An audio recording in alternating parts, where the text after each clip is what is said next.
Nina nkaba ndi umumama adandaza nkaba ngomba kwifuriza umunsi mukuru wahariwe abakenyezi, umunsi mukuru mwiza. Ndabifuriza gukora nkuko nkora ko je ndandaza amapasteke, imyungu, concombre, ibintu vy'ivyamwa. Ndabifuriza gukora nkuko nkora kuko abamama turashoboye. Ndabifuriza yuko twokura amaboko mu mpuzu tukadandaza kugira twiteze imbere. Uko abamama ndabifurije umunsi mukuru wa Lowit, uzoba umunsi mukuru mwiza, uzobatembe neza.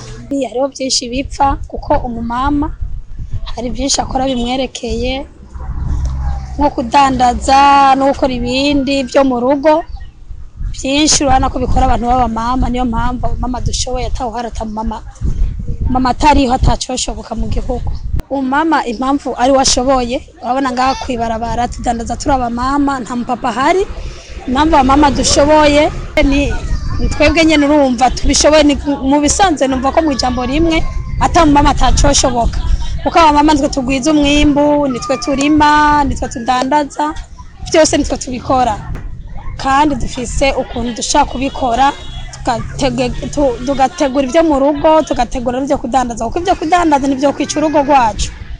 Niyo mpamvu abamama dushoboye rero dukoresha dufata ngo twice iby'urugo ngo kubera kudandaza turabikora byose kuko nicyo kintu cyitwa umumama, umukenyezi.